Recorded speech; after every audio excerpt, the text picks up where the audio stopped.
एक शिष्य था जो भिक्षा लेने के लिए गांव में गया और घर घर भिक्षा की मांग करने लगा। भिक्षाम देही, भिक्षाम देही। भीतर से जोर से दरवाजा खुला और एक बड़ी बड़ी दाढ़ी वाला तांत्रिक बाहर निकला और चिल्लाते हुए बोला, मेरे दरवाजे पर आकर किसी और का गुणगान करता है, कौन है यह समर्थ? शिष्य ने गर्व से कहा, मेरे गुरुजी महाराज जो सर्व समर्थ है। तांत्रिक ने सुना तो क्रोध में आकर बोला कि इतना दुस्साहस कि मेरे दरवाजे पर आकर किसी और का गुणगान करता है, तो देखता हूं कितना सामर्थ्य है तेरे गुरु में। मेरा श्राप है कि तू कल का उगता सूरज नहीं देख पाएगा, अर्थात तेरी मृत्यु हो जाएगी। शिष्य ने सुना तो देखता ही रह गया और आसपास के भी गांव वाले कहने लगे कि इस तांत्रिक का दिया हुआ श्राप कभी भी व्यर्थ नहीं जाता।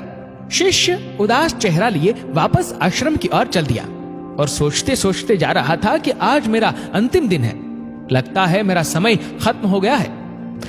आश्रम में जैसे ही पहुंचा, गुरुजी महाराज हंसते हुए बोले, ले आया भिक्षा?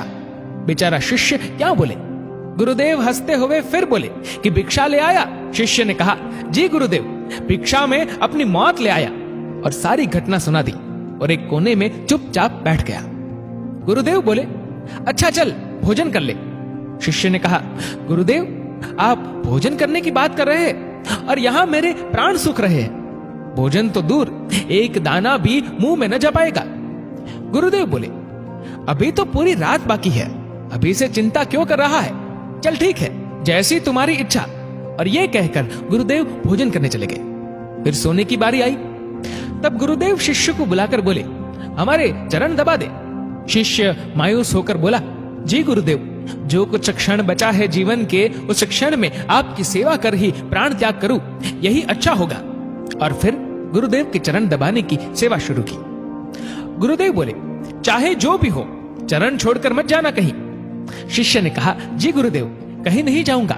गुरुदेव ने अपने शब्दों को 3 बार दोहराए कि चरण मत छोड़ना, चाहे जो हो जाए। ये कहकर गुरुदेव सो गए। शिष्य पूरी श्रद्धा भावना से चरण दबाने लगा। रात्रि का पहला पहर बीतने को था। अब तांत्रिक अपने श्राप को पूरा करने के लिए एक देवी को भेजा जो धन से भरी थी, सोने चांदी हीरे मोती से भरी थी। शिष्य चरण दबा रहा था, तभी दरवाजे पर वो देवी प्रकट हुई और कहने लगी कि इधर आओ और ये सोने चांदी से भरा ये पात्र ले लो। शिष्य भी बोला, जी मुझे लेने में कोई परेशानी नहीं है, लेकिन क्षमा करें, मैं वहां पर आकर नहीं ले सकता हूं। अगर आपको देना ही है तो यहां पर आकर दे दीजिए। वो देवी सुनी तो कहने लगी कि नहीं नहीं, तुम्हें यहां आना होगा, देखो कितना सारा है। शिष्य बोला, नहीं, अगर देना है तो यहीं आ जाइए। तांत्रिक अपना पहला पासा असफल देख दूसरा पासा फेंका। रात्रि का दूसरा पहर बीतने को था।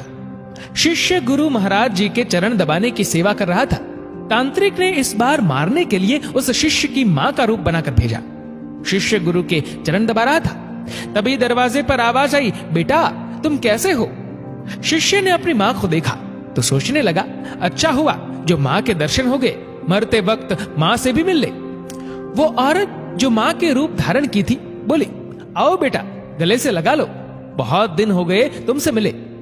शिष्य बोला, क्षमा करना मां, लेकिन मैं वहां नहीं आ सकता क्योंकि अभी गुरु चरण की सेवा कर रहा हूं, मुझे भी आपसे गले लगना है, इसलिए आप यहीं आ जाओ। फिर वो औरत देखी कि चाल काम नहीं आ रही है तो चली गई।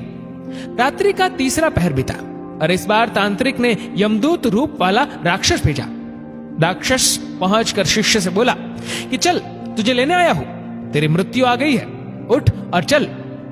शिष्य भी जल्लाकर बोला, काल हो या महाकाल, मैं नहीं आने वाला।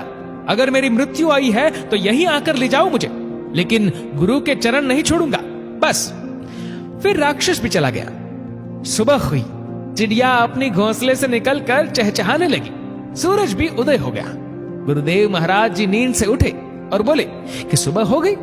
शिष्य बोला, जी गुरुदेव सुबह हो गई। गुरुदेव ने कहा, अरे तुम्हारी तो मृत्यु होने वाली थी ना, तुमने ही तो कहा था कि तांत्रिक का श्राप कभी व्यर्थ नहीं जाता, लेकिन तुम तो जीवित हो। गुरुदेव हंसते हुए बोले। शिष्य भी सोचते हुए बोला, जी गुरुदेव लग तो रहा हूं कि जीवित हूं। फिर सारी घटना याद की रात्रि वाली, फिर समझ में आया कि गुरुदेव ने क्यों कहा था कि चाहे जो भी हो जाए चरण मत छोड़ना। शिष्य गुरुदेव के चरण पकड़कर खूब रोने लगा। बार बार यही कह रहा था, जिसके सर पर आप जैसे गुरु का हाथ हो उसे काल भी कुछ नहीं कर सकता है। गुरु की आज्ञा पर जो शिष्य चलता है उससे तो स्वयं मौत भी आने से एक बार नहीं अनेक बार सोचती है। और जब शिष्य गुरु आज्ञा का उल्लंघन करे तो उसकी रक्षा ईश्वर भी नहीं करता और प्रकृति दंड देने को तत्पर हो उठती है। स्वयं भगवान श्री कृष्ण गुरु की आज्ञा सिर पर ले चले, स्वयं प्रभु राम गुरु की आज्ञा पर चले। सद्गुरु में ही सामर्थ्य है कि वो प्रकृति के नियम को बदल सकते हैं जो ईश्वर भी नहीं बदल सकते हैं, क्योंकि ईश्वर भी प्रकृति के नियम से बंधे होते हैं, लेकिन सद्गुरु नहीं। दोस्तों, इस वीडियो को लेकर आपकी क्या राय है नीचे कमेंट करके जरूर बताएगा। और अगर आपको वीडियो अच्छा लगा हो तो इस वीडियो को लाइक करेगा, शेयर करेगा ज्यादा से ज्यादा लोगों तक। और ऐसी ही और भी स्पिरिचुअल कहानियों के लिए हमारे चैनल को आज ही सब्सक्राइब करिए और हमारे फेसबुक पेज को आज ही फॉलो करें। धन्यवाद।